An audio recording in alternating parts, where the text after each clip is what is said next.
দারাজ 1111 সেলে এইবার আমি 2-3টা জিনিস অর্ডার করেছিলাম, তার মধ্যে এই 2টা প্রোডাক্ট আমার কাছে এসে পৌঁছেছে। তাই ভাবলাম এই 2টাই আগে তোমাদের সাথে শেয়ার করি। তো প্রথমে আমি এই ছোট প্যাকেটটা খুলে তোমাদের সাথে শেয়ার করব, আর বড় প্যাকেটটা একটু পরে খুলে দেখাচ্ছি। বড় প্যাকেটে আমি যে জিনিসটা অর্ডার করেছি ওই জিনিসটা কিন্তু আমাদের প্রত্যেকের বাসায় থাকা উচিত। যাই হোক, এই ছোট প্যাকেটে আমি 2টা ফ্লাওয়ার ক্লিপ অর্ডার করেছিলাম। কোথাও ট্যুরে গেলে বা ঘুরতে গেলে এই ক্লিপগুলো মাথায় দিলে কিন্তু অনেক সুন্দর লাগে। কয়দিন পর আমিও ভ্যাকেশনে যাব, তার জন্য ভাবলাম অফারে এই ক্লিপগুলো কিনেই ফেলি। এখন আসো এই বড় প্যাকেটটা তোমাদেরকে খুলে দেখাই। এই বড় প্যাকেটে যেটা আছে এটাও কিন্তু ট্যুরে যাওয়ার সময় মাস্ট বি সবার থাকা উচিত।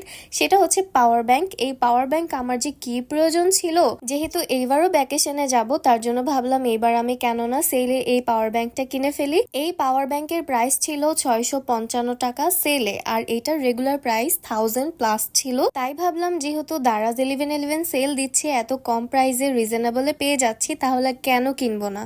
তারপরেই আমি অর্ডার দিয়ে ফেলি আর এটা হাতে পেয়ে যাই। আর এইটার কোয়ালিটি তো দেখে কি বলবো, আমি অনেক ভালো কোয়ালিটি ছিল। চাইলে তোমরাও অর্ডার করতে পারো। সো আজকের ভিডিওটা এই পর্যন্তই। আই হোপ তোমাদের কাছে আজকের ভিডিওটা ভালো লাগছে। ভালো লাগলে অবশ্যই লাইক, কমেন্ট, শেয়ার দিয়ে দিও। সবাইকে আল্লাহ হাফেজ।